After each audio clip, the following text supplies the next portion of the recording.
Coucou tout le monde. Et salut. Et c'est reparti pour une nouvelle vidéo cette semaine. Et oui. Et oui. Alors Et alors de quoi on va parler cette semaine? Et ben en fait, de la suite de notre voyage, bien entendu. Alors, on vous avait quitté sur la piste Schaefer Road à Moab, et on est parti vers le nord à Salt Lake City. Exactement, on a remonté jusqu'à Salt Lake et donc on a fait un arrêt dans cette ville. Bon, on l'a pas visité. Pas trop. Non. C'était pas l'objectif. C'était pas l'objectif. L'idée, ouais. c'était de faire un top golf, parce que les enfants, ils étaient à fond, ils voulaient faire un top golf. En grande demande de top golf, Voilà. parce que comme ça n'existe pas en Europe ni en France. C'était l'occasion d'en profiter encore. Voilà, exactement. Et c'était beaucoup moins cher qu'à Las Vegas, donc on en a profité. Ouais. Et puis surtout, c'était d'aller dans le désert de Sel, le lac de Sel, juste à côté de Salt Lake City. On en a profité pour faire du 4x4 et des vues de drone de ce magnifique endroit. Et ben on va vous en faire profiter. Bah oui, on vous montre tout ça. Voilà. Alors, autre chose aussi, dans cette vidéo, ce que vous attendez pour la plupart depuis un petit moment, c'est la présentation Ah oui. de notre setup. Voilà, comment on vit, comment on s'est organisé, comment on fait avec l'électricité, comment on fait pour se laver, où on dort. Vous allez tout savoir dans cette vidéo après Salt Lake City. Ouais. Voilà, donc c'est à peu près au milieu de la vidéo. Pour ceux qui veulent pas voir ce qu'on fait et qui veulent voir que le setup, c'est parti, vous faites la moitié de la vidéo et vous allez tomber dessus. Voilà. Et voilà. Ok, et puis après, à la fin de la vidéo, on vous parle de nos projets futurs, c'est-à-dire de notre retour en France. On vous donne les dates, on vous dit pourquoi on est rentré. Et pourquoi on va rentrer, parce qu'on n'est pas encore rentré. Et aussi pourquoi on est toujours à Rapid City, dans le Sousdokata. Mais ça, c'est à la fin de la vidéo, si vous voulez tout savoir. Allez. À tout de suite. À tout à l'heure.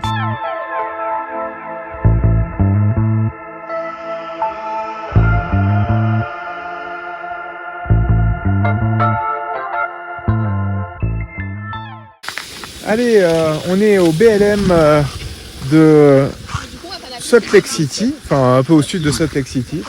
On a installé la tente de toit au milieu de nulle part. Il y a un stand de tir pas loin, on entend des coups de feu, c'est assez rigolo.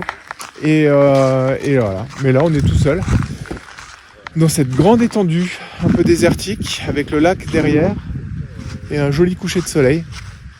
Bon, bah je pense qu'on va bien dormir. Y a pas de souci, je crois. Bon, bah voilà une nouvelle journée sous le soleil de l'Utah. Voilà, de Salt Lake City, on peut même être plus précis. Voilà, on est à Salt Lake City, mais ça vous le saviez parce qu'en fait hier soir, on s'était posé sur une aire BLM. Et puis en fait, changement de plan parce qu'il nous est arrivé un petit... Une petite mésaventure. Un petit aléa climatique. Ouais, voilà. Vas-y, je te laisse raconter. Bah, subitement, le vent s'est levé, donc un vent assez fort quand même, Voilà. avec bourrasque de poussière. Même... Bah, c'est presque une petite tempête ouais, de sable c'était quand vraiment même. une tempête de sable. La bourrasque, pour moi, c'est trop petit là. Tu vois. Ouais, il y avait des vents autour de 70 km/h Ouais. quand même. Alors, c'est pas tant que ça, mais quand on est avec une petite tente de toit, enfin une grande tente de toit, mais c'est pas une Jones Baroud, c'est pas une alu, c'est pas fait pour en fait subir des aléas climatiques trop importants. Et ben on a dû remballer, on n'a même pas eu le temps de finir de manger, on a remballé toutes nos affaires et on a dû se réfugier dans un hôtel. Voilà, donc et bien sûr on était arrivé sur le spot, ça s'est passé au coucher du soleil, il commençait à faire nuit, enfin bon donc du coup il fallait sortir du spot. La piste en pleine nuit et tout, c'était rigolo. Et puis voilà, l'état de la voiture ce matin, on a des petites traces de poussière un petit peu partout. Voilà, elle est bien crade. Alors elle était déjà sale, hein. Mais là ça a rajouté une bonne couche parce qu'on s'est retrouvé dans un nuage de poussière à un moment donné. Et du coup, voilà bon, l'histoire. Voilà l'histoire. On va essayer de passer peut-être au car wash et après on va au désert de Sel de Salt Lake City pour passer la nuit là-bas. Et ça sera peut-être l'occasion, j'aimerais bien qu'on fasse la présentation du pick-up et de notre setup. Ouais, bah oui. Voilà. Donc ne loupez pas la prochaine séquence parce que je pense que... Hein ? Avant on fait quoi là ? Avant on fait quoi bah, on est sur le parking de quoi là ? Ah oui. Avant on fait un petit top golf. Bah les enfants voilà, ils nous ont demandé depuis un petit moment, voilà. Et là bah tu peux filmer. Hein, Regarde, c'est juste derrière. Le top golf, c'est une activité qui nous avait été proposée par Tom et Allison et on trouvait ça bien cool. Et voilà. Bon.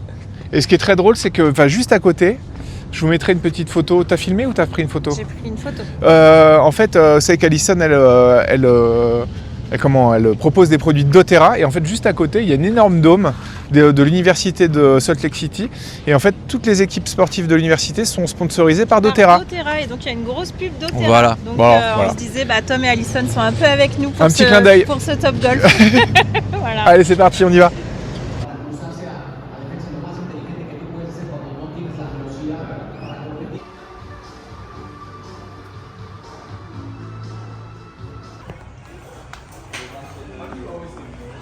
Alors ça y est, on est au Top Golf et on a fini la première partie, et comme d'habitude, Elliot a gagné. Eh oui. Mais alors attention, il faisait pas le malin parce que Lily, comme vous pouvez le voir, est à 8 points. Elle a fait la coiffer sur le dernier. J'ai fait n'importe quoi la dernière partie. Bah oui, mais. Moi aussi j'ai fait n'importe quoi et j'ai fini dernier. Et moi j'ai pas fait n'importe quoi. Non, toi t'as pas fait n'importe quoi. Marie, une sensation sur ce premier round? Bah en fait j'étais pas mal au début je crois, et puis après j'ai flanché quoi. Elle a craqué. J'ai craqué. Voilà, elle avait pas le mental. Bon, allez, on va troisième. enchaîner sur la deuxième manche, et cette fois-ci ce sera pas la même, je vous le dis. Bon chérie, allez hein. Là on y va, t'es filmé hein. Ouais, tu vois avec la caméra chérie, c'était quand même vraiment meilleur. Donc on est meilleur. Alors contrairement à Las Vegas, vous pouvez voir, c'est pas le même décor. Il y a des belles montagnes derrière. Il est top ce Top Golf, et il est beaucoup moins cher que Las Vegas.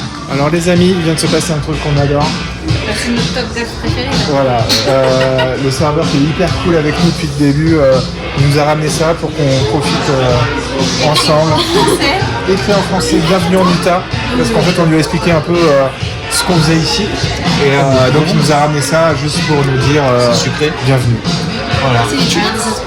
C'est hyper gentil, trop bon. En fait il m'a expliqué que lui aussi il voulait voyager autour du monde, et qu'il trouvait ça hyper cool. Voilà. Bon, bah franchement...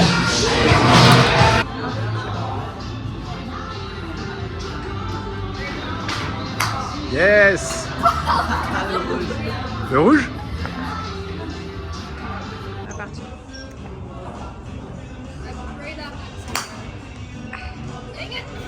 Ouais, on voit. Allez Elliot.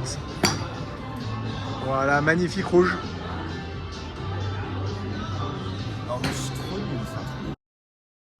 Alors là, c'est la grande victoire de maman. Alors je suis pas dernier, cette fois-ci c'est Elliot qui a craqué psychologiquement, mais bon, c'est pas grave. Marie, Écoute, je sais pas ce qui s'est passé. là c'est le jour et la nuit par rapport à la partie avant. Bah écoute, j'ai vraiment fait des petits tirs, moi voilà. Voilà, t'as joué la sécurité, ça Sécurité, marche. voilà. On est des gros bourrins. Ouais, c'est ça. Elliot, t'as une revanche à prendre, je crois. Ouais. Allez, courage.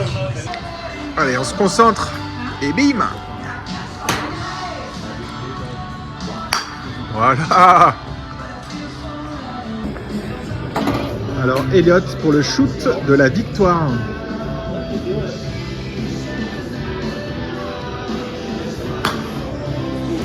Encore une victoire écrasante. Ouais, 2 victoires sur 3 parties. Ouais. Il n'y a rien à dire. Attends, on va s'écarter parce que là c'est dangereux. Oui. Bon bah bravo. Ouais, je sais. Encore une. Marie, une victoire. Oui, une victoire. Cette fois, je crois que t'as perdu. Ah non, t'as fait des troisième. Ouais, c'était vraiment sympa. Ouais. On a bien apprécié encore une fois le Top Golf. C'est vraiment une activité très sympa à faire en famille. Peut-être qu'on en fera un pour les matchs de la France. Ben, ça dépend où on sera parce qu'il n'y en a pas partout non plus les Top Golf. C'est vrai. Bon. Il y en a beaucoup sur l'ouest américain, là où il fait beau. Voilà, on en parlait avec Sandrine parce que c'est. Après, moi j'ai regardé du côté de là où on va vers Chicago, il n'y en a plus. Bon, on verra bien. On verra. Allez, go.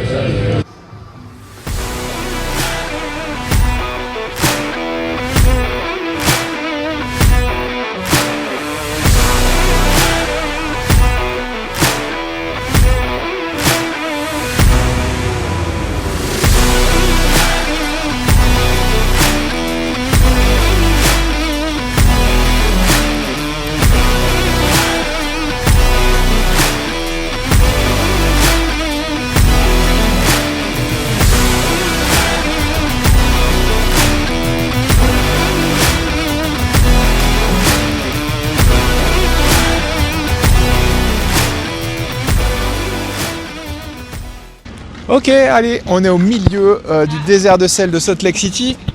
Et c'est la séance photo. On essaye de faire des photos un peu rigolotes avec les perspectives toutes étranges. Elliot, il goûte le sel du désert. Désolé, j'ai gardé mes lunettes de soleil parce que ça me fait très mal aux yeux. C'est très lumineux. Voilà, on a fait quelques vues de drone, mais je pense que ça va être très aplati étant donné que l'immensité complètement dingue qu'il y a là. C'est fou.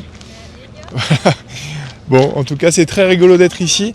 On est content d'avoir fait tous ces kilomètres parce qu'il y avait quand même une petite distance de Salt Lake City pour y arriver. Voilà, écoutez, on vous fait découvrir cet endroit qui est quand même assez magique. Et je pense qu'au coucher du soleil, ça risque d'être rigolo. Normalement, on devrait aller dormir dans les montagnes qui sont juste derrière. Il y a des BLM, en fait, on peut pas dormir sur le désert de sel. En tout cas, officiellement, c'est pas autorisé. J'imagine que si on le fait, ça va pas changer grand-chose à notre vie. Mais on va quand même respecter les règles, on va aller se caler là-bas. Et voilà, donc profitez bien des images, j'ai fait du drone et puis voilà.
Bon voilà, on s'est calé sur notre petit bivouac. En face, vous avez le désert de sel. Nous, on trinque. Ah bah oui. Alors attends, j'ai 2 verres là. Attends, du coup, te trompe pas. Donne pas de verre d'alcool à Lily. On s'est même ouvert une petite boisson alcoolisée. Bon, c'est très rare, mais... Non, elle est vraiment légère en plus. Elle est légère. Donc. Santé. Santé. Santé. Santé. Santé à vous qui nous suivez et on vous remercie encore pour ça. Mais voilà, on vous propose des beaux paysages aujourd'hui. Et une chips. Et en général quand même. Une chips ? Oui, vous voulez une chips ? Ils ont déjà repéré ça avec Allison. C'est des violons qui restent très bon marché pour les débutants. Bon, comme tant attendu, on vous avait promis qu'on ferait une petite présentation de notre setup. Bah oui. Bah oui. Bah finis ta phrase. Et ben voilà. Mais c'est parce qu'on est une équipe. Ah oui, d'accord. Je commence les phrases. Je dois la finir. Ouais. Et donc voilà, on est dans un spot sympa. Donc en fait, on a décidé qu'on allait se faire une petite présentation. Voilà. Alors Elliot va commencer par la présentation de la tente. Alors, il nous explique un petit peu. Alors, je tourne un peu la caméra. là il y a l'échelle. Oui, c'est vrai qu'on a un bel escalier. Exactement. Là, il y a En pierre de taille. Non, je Oui, alors en pierre métallique. Oui, pardon. Le micro vers Elliot pour qu'on puisse entendre tout ce qui se passe. Il y a une porte. Ok, allez, je monte aussi. Attends, il faut que j'enlève mes claquettes. Prends ton temps. Hop. Allume la petite lumière, là, comme ça on a de la lumière à l'intérieur, on va bien voir. Et voilà. Donc là, on met la lumière comme ça. Voilà, on a notre petit éclairage avec notre petite lampe Quechua qu'on avait ramenée de France. Et ben elle est très bien, elle tient le coup et elle est hyper résistante. Ici donc, vas-y Elliot. Donc là, il y a le lit de toi, Voilà. ton petit lit. Ici, il y a le lit de la madre. voilà. Ici, il y a le lit de Lydie. Ok. Et moi, je suis dans... Toi, t'es pas là. T'es dans le placard du dessous. Ok, on va aller voir ça tout de suite. Ouais, on va aller voir ça. Alors aussi, attends, quelque chose qu'on n'a pas montré, c'est que de temps en temps, quand il fait nuit, qu'est-ce qui se passe? On ouvre ici, et en fait, on a accès au toit de la benne. Et en fait, on s'assoit sur les crash pads, là, le matelas de réception d'escalade, et on se retrouve à regarder les étoiles. C'est ce qu'on fera sûrement ce soir, et ce qu'on fait, voilà, régulièrement. Ok, allez, on redescend. Donc ça fait quand même un bel espace, parce que quand on regarde, on a quand même... Ah oui, il y a une petite ouverture pour l'air, là, on voit aussi un peu le ciel, mais en fait, avec la moustiquaire et la bâche, on voit pas grand-chose quand même. Mais bon, c'est sympa, ça nous fait une petite lumière en plus. Voilà, voilà. Alors déjà à 3 ici, parce qu'en fait au début on était 4. Hein, Elliot ? J'ai déménagé. Et t'as déménagé. Ok. Voilà, pour descendre c'est assez facile.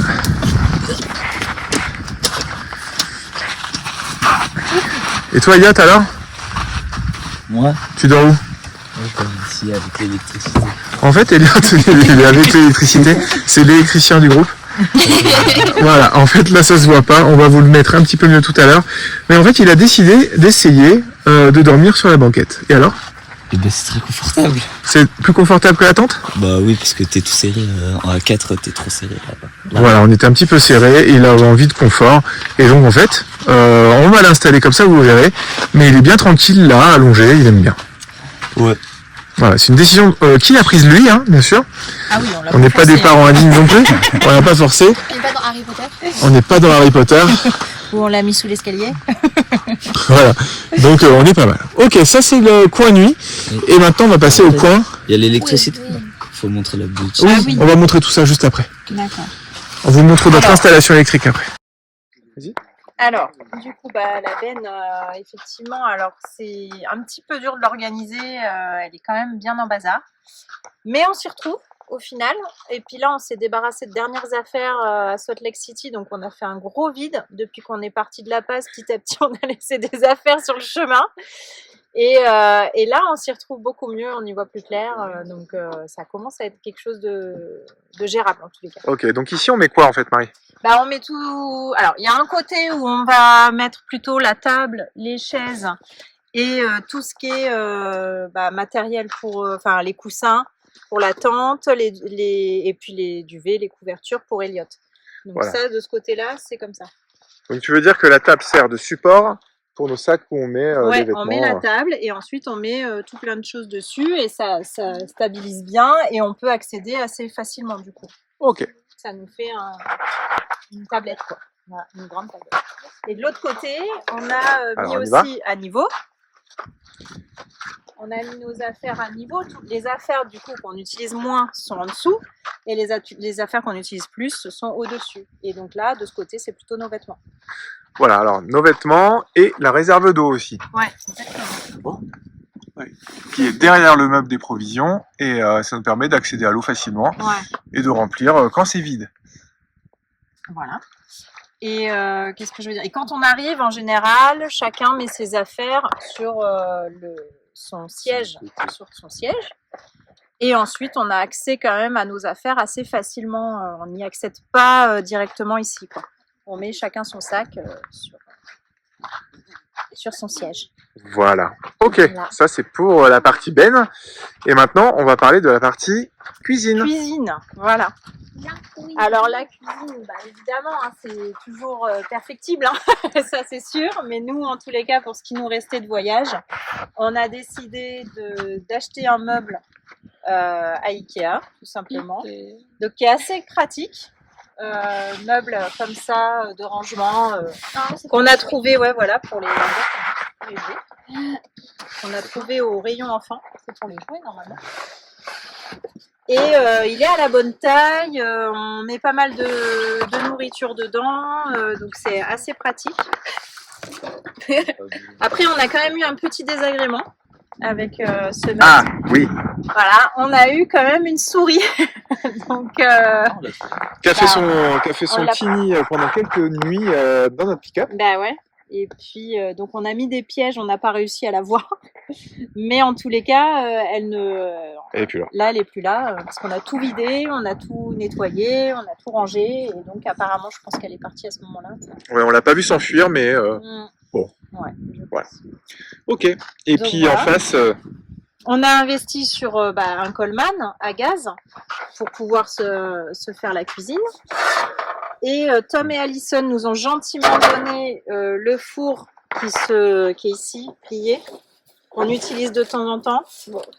Oui, c'est pas grave. On montrera sur une prochaine vidéo. Là, on s'en est servi il y a 2-3 jours pour faire réchauffer des pizzas. On s'en est déjà servi pour faire un gâteau. Des croissants. Ouais, pour faire des croissants. Enfin bref, on s'en sert quand même de temps en temps et c'est vrai que c'est très pratique quand même de l'avoir. Ok, donc en fait, là, on a un espace cuisine avec des planches qu'on avait récupérées à la base. Ah oui, pour se faire un petit plan de travail. Exactement. Là, on l'utilise celui-là, du coup, quand il y a du vent, ça nous permet quand même d'être un peu protégé, un peu plus que ça. C'est vrai que ça, c'est pas tellement, ça protège pas trop du vent, mais avec ça, c'est quand même pratique. Et aussi, ouais, on a un frigo électrique. On a investi dans un frigo électrique. Parce que comment on faisait, Vivi, avant? Déjà, on a commencé comment, avec des glaçons, avec une glacière quand on mettait des glaçons. Et là, c'est un frigo électrique qui fonctionne avec la Blue Yeti. Enfin, on va dire la batterie, la grosse batterie. Qu'on va vous montrer juste après. Juste après, voilà. Ça nous a quand même changé le voyage. Parce que dans la glacière, c'est vrai que les glaçons, on a réussi à se débrouiller un mois quand même. Hein. Plus d'un mois avec la glacière, je sais pas. Oui, c'est ça, un mois, ouais. À acheter des glaçons tous les 2 jours. Tant qu'on n'avait pas la Blue Yeti, voilà. C'était compliqué d'avoir une glacière à compression. Ah oui. Parce que c'est une glacière à compression. Donc en fait, c'est un vrai frigo. Oui, tout à fait. Et la différence de la glacière thermoélectrique qu'on retrouve souvent en France, et bon, on la trouve aussi celle-là en France, hein, mais c'est que en fait, elle descend que d'une vingtaine, 10-20 degrés en dessous de la température qui fait le jour ou la nuit. Donc en fait, c'est pas un vrai frigo, donc on peut pas conserver de viande, on peut pas mettre de choses vraiment à conserver. Là, on peut tout conserver. Mais pour ça, il fallait quand même de la batterie. Ah bah oui, il fallait du coup qu'on investisse sur la Blue Yeti. Donc du coup, on a vendu, comme on vous l'avait déjà dit dans une précédente vidéo, on a vendu la génératrice à Las Vegas. Et on a réussi à vendre aussi notre ancien cover. Et du coup, ça nous a financé la Blue Yeti que Tom et Alison nous ont vendu bien gentiment. Donc du coup, voilà pour la cuisine. Et alors, Elliot a installé sa chambre, donc il va nous montrer. Alors, bonsoir. Alors, est-ce que tu peux nous expliquer comment tu t'es organisé? Alors, je prends le micro. Là, en dessous du plaid, il y a un duvet qu'on a acheté à Big Five. Voilà, dans un magasin de sport américain. Donc, et de camping. Qui fait office de matelas du coup, parce que c'est très épais. Il est très épais, ouais. Du coup, je peux aussi me mettre dedans quand il fait vraiment froid et tout. Tout à fait. Sinon, je mets le plaid sur moi. C'est clair, ok. Ensuite, du coup là, c'est là où je mets ma tête. En général, je mets ma tête par là. Alors vas-y, allonge-toi pour montrer quand même, parce que t'es grand quand même. Ouais, mais je me mets en plié. Oui, mais t'arrives quand même à, si t'as besoin d'allonger tes jambes, tu les allonges quand même. Je mets mon pied sur la vitre comme ça. Ah d'accord, c'est pour ça qu'on a des traces de pied sur la vitre. Ok, voilà. Mais est-ce que tu dors bien? Bah oui, très bien. Ça va, bon. Rassure quand même tout le monde. Bah oui. Ah, c'est pas nous qui t'avons enfermé là-dedans. Bah non, c'est moi. Je suis mis mon plein gré. Et tu sais que tu as ta place dans la tente de toi. Oui, je m'en fous. Tu veux... Non mais... Eh oh, tu parles correctement à la caméra. Pardon, excuse-moi. Ouais. Maintenant, il nous reste à vous présenter notre installation électrique. Depuis que Tom et Alison nous ont vendu la Blue Yeti, en fait, on se retrouve avec une installation électrique pratiquement autonome. Parce que quand on roule, on a acheté un câble qui nous permet de la brancher à l'allume-cigare et elle se recharge. Et quand on ne roule pas, bah, ça consomme uniquement avec la glacière et les lampes qu'on peut brancher. Et ça consomme assez peu. Donc en fait, si on ne la rechargeait pas régulièrement, on serait autonome, je pense, entre 3 et 4 jours avec l'électricité juste pour la glacière, parce que c'est vraiment le plus important pour nous. Sinon, pour le reste du temps, on peut y brancher la Starlink pour avoir du réseau, on peut y brancher nos téléphones et recharger l'ordinateur, les tablettes, tout ce dont on a besoin pendant notre voyage. Voilà, alors je vais vous montrer où elle est. En fait, vous l'avez déjà vu parce qu'en fait, Elliot vous a montré sa chambre. Elle est ici. Donc, quand on roule, en fait, elle est entre les deux enfants, donc elle ne gêne personne. Et ça nous permet aussi de faire les branchements au niveau de la voiture. Alors, c'est une Blue Yeti AC200L, donc ça c'est quand même quelque chose de très puissant, ça peut monter à 2400 watts et c'est à peu près 2000 Wh, un truc comme ça. Enfin, je n'ai pas tout saisi, mais en tout cas tout ce que je sais c'est qu'on a largement assez de puissance pour faire tout ce qu'on a à faire nous en tant que voyageurs. On a un petit câble, mais on va passer à l'avant comme ça je vais vous montrer. Hop. En fait, on a différents câbles. Il y a des câbles qui permettent d'alimenter sur le secteur, des câbles qui permettent d'alimenter sur un panneau solaire si on voulait. Et on a aussi donc le câble, ce fameux câble qui permet de nous brancher directement à l'allume-cigare. Et ça, c'est branché tout le temps sur la Blue Yeti. On le met là pendant qu'on roule. Vous voyez, ça s'allume et ça charge. Ouais, par exemple, pour vous donner une petite ordre d'idée, on a rechargé en faisant la laverie hier. C'était hier, hein. Hier vers 15-16 heures, on était à 100%. Et en fait, depuis, là on est presque à 100% aussi parce qu'on a roulé un petit peu 3 heures aujourd'hui. Et on est passé de 85%, il nous restait 85% de batterie, à 97%, là en roulant 3 heures. Donc en fait, à chaque fois qu'on l'utilise, on la recharge et comme ça, on peut tenir très longtemps en fait. Donc ça, c'est plutôt une très bonne chose parce qu'avant, on n'avait pas ça. Et c'est vrai que la glacière avec les glaçons et tout, c'était vraiment pas facile à gérer. On a fait beaucoup de gaspillage, quoi. Et on a fait beaucoup de gaspillage. Parce mais maintenant, les aliments se remplissaient d'eau avec les glaçons qui fondaient. C'est ça. Donc, voilà. Et puis on pouvait rien brancher parce qu'en fait le problème de la voiture, c'est qu'elle a une batterie de voiture et donc c'est pas vraiment fait pour une vie à l'extérieur. On pouvait pas brancher de lumière, c'était un peu plus galère quand même. Depuis qu'on a ce système-là, vous voyez, on a la lampe qui nous éclaire la nuit, où qu'on soit, n'importe où, là où on est dans un BLM, il n'y a rien, et on est hyper bien. Voilà pour la petite présentation. Et puis en général, on se met la petite table ici, on fait nos petits montages vidéo, on regarde des petits films. La plupart du temps, c'est plutôt dans la tente, les petits films. Ouais. Mais sinon, c'est les devoirs aussi, quand on se pose un petit peu plus longtemps. Et voilà. Et puis souvent, alors là, il y a un fire pit. Donc on peut aussi faire des feux. Bon, là, ce soir, on n'en a pas fait. Oui, on fait des feux en général quand il fait froid. Quand il fait vraiment froid, et là vraiment c'est agréable d'avoir un feu avant d'aller se coucher. Alors là, on va remonter un petit peu plus vers le nord, là vers Grand Teton National Park, Yellowstone. Et là, les températures vont commencer un peu à descendre. Et ça sera un peu moins clément qu'en ce moment. Mais voilà, on va essayer d'éviter la pluie, on va essayer d'éviter le froid. Mais à un moment donné, on est obligé d'y passer. Voilà, on remonte un peu vers le nord. Mais bon, en remontant vers le nord, on arrive vers l'été quand même, donc ça devrait bien se passer. Voilà, et pour vous donner un petit ordre d'idée, quand on est arrivé tout à l'heure sur le camp, on a mis un peu moins de 10 minutes pour monter la tente, sortir les éléments de la cuisine, s'installer au niveau de la table, des chaises, histoire d'être bien. Voilà, 10 minutes. Et allez, on va dire que c'est un tout petit peu plus pour tout remonter parce que c'est vrai qu'il faut plier la tente. C'est un peu plus complexe, mais c'est pas très très long. Donc en un quart d'heure, normalement, on a tout plié. Voilà, et par rapport à hier, parce qu'on a dû passer la nuit à l'hôtel à cause d'une tempête de sable un petit peu mouvementée, on s'était installé donc en 10 minutes et le vent s'est levé d'un coup et donc on a dû tout replier. Et franchement, à 4, quand c'est un peu l'urgence, on avait la table dehors, les chaises, on avait tout. Hein, et allez, en moins de 10 minutes, on était reparti déjà. Donc voilà, on a quand même quelque chose de fonctionnel. On était dans l'urgence. Il fallait aller vite, on n'a pas bien rangé, mais on a tout replié et c'était relativement facile. Voilà. Dernière chose dont on ne vous a pas parlé, c'est vrai que Marie, elle m'a dit, on a oublié d'en parler, c'est comment on se lave.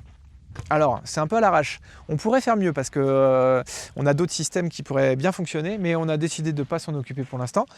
On a une bassine avec de l'eau, on se lave aux gants de toilette, voilà, comme la plupart de nos anciens à l'époque. Ça marche très très bien, on est propre, on sent bon. Donc par rapport à ça, ne vous inquiétez pas. Alors c'est vrai que parfois l'intimité, on pourrait se demander, mais en fait quand on est dans des endroits comme ça, l'intimité, c'est assez facile d'en trouver. Et donc on trouve toujours des solutions pour se laver et être bien. Chacun respecte en tous les cas l'intimité de chacun. Donc, exactement. Entre nous quatre. Et après, effectivement, quand on est sur des spots sauvages et qu'il n'y a que nous, voilà, il n'y a pas de souci. Facilement. Et puis aussi, si on veut une vraie grosse douche, en général, on trouve toujours des solutions, notamment les piscines municipales qui sont vraiment pas chères. Ça permet de passer un bon moment. Souvent, en plus, il y a des toboggans. Donc les enfants s'amusent, et puis nous aussi. Et puis après, vous avez aussi parfois des douches libres. Il y a des centres de sport qui permettent d'avoir des endroits pour se doucher. Voilà. Ouais. C'est comme ça qu'on fait. En tous les cas, hier, on a profité de l'hôtel pour prendre nos douches. Voilà. Déjà. Bon, voilà. Donc on est bien propre, tout va bien. Voilà. Et voilà, ça y est, vous savez tout de comment on vit depuis quelques mois là. On a repris le voyage donc avec notre pick-up et notre tente de toit. Voilà, donc c'est vrai qu'on est passé d'une caravane à une tente sur le sol à une tente sur le toit. Sur le toit. Et c'est vrai que ça a changé quand même beaucoup la donne sur le confort de notre voyage. Déjà oui, on a. Alors par rapport à quoi? Quel confort? On a perdu un peu en confort, c'est ça que tu veux dire? En fait, on avait beaucoup de confort avec la caravane, beaucoup moins avec la tente. Et beaucoup plus avec la tente de toit. Oui, c'est vrai. Mais en tous les cas, on a quand même du confort d'être libre. Et c'est surtout ça. La liberté, la liberté, elle est incroyable. Elle est incroyable. Donc ça a beaucoup changé notre voyage. Bon Marie, t'es prêt à parler de ce qui s'est passé alors? Oui. Allez. Voilà, on a eu un accident. Donc il y a une semaine, maintenant, il y a un peu plus d'une semaine. Donc avec notre pick-up, on a percuté une biche sur la route. Donc forcément, là, ça nous a un petit peu coupé les ailes. On est quand même arrêté depuis 8 jours, une semaine. Donc on est au motel. C'est pour ça qu'on est toujours au motel. Voilà, on aime bien Rapid City, c'est une super ville par contre. Il y a tout ce qu'il faut. Oui, on est très bien. Il y a un super centre-ville, il y a des choses à faire un petit peu partout. Donc malgré tout, on arrive à faire des choses. On fait quand même des choses. On prend juste un peu plus de temps que prévu pour les faire. Ouais, là... Parce qu'en fait, on est dans la région des Badlands, des Monts Rochemort, des Crazy Horse Memorial. Il y a des state parks un petit peu partout. C'est vraiment une région très touristique. On a même eu beaucoup de mal à conserver une chambre dans cet hôtel parce qu'en fait, il y avait beaucoup de monde. Oui, à chaque fois, il a fallu d'ailleurs changer de chambre. C'est ça. Donc sur plusieurs jours, on n'a eu qu'une nuit dans chaque chambre. Donc, voilà, donc c'était un petit peu d'organisation, mais bon, c'était pas plus galère qu'une tente de toit. Oui, c'est ça. Exactement.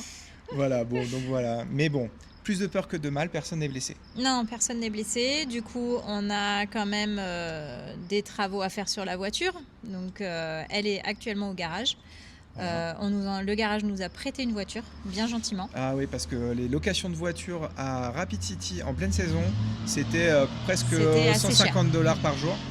Et donc sur presque 10 jours, ça faisait vraiment beaucoup de budget pour nous. Donc très gentiment, ils nous ont quand même proposé cette voiture. Ils sont vraiment au top. C'est un garage qu'on pourra recommander à tous ceux qui ont des problèmes avec les biches sur les routes du Dakota. Du Dakota, à Rapid City. Mais il y en a beaucoup parce qu'en fait, quand on est allé au garage, on a rencontré 2-3 personnes en même pas l'espace de 10 minutes qui venaient pour exactement le même problème que nous. Oui, donc c'est assez fréquent. Donc, voilà. Alors bon...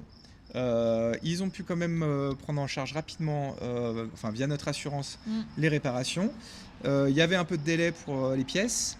Il y a aussi une expertise à faire sur la voiture une fois qu'ils auront démonté le pare-choc pour voir s'il n'y a pas d'autres dégâts, parce que ça c'est pareil, il y a peut-être des dégâts cachés. Donc on est un peu dans l'attente. Demain ou après-demain on devrait avoir des nouvelles et jeudi on devrait reprendre la route. Normalement jeudi on la récupère. En tous les cas eux ils font tout pour qu'on la récupère jeudi, puisque le week-end prochain, le samedi c'est le 4 juillet. Et eux, ils sont fermés la veille, le vendredi. Donc, parce que le 4 juillet, c'est la fête nationale aux États-Unis. Et oui, c'est les 250 ans de l'indépendance des États-Unis. Et c'est aussi le 16e finale de la Coupe du Monde de football avec la France qui joue contre la Suède. Aussi, ouais.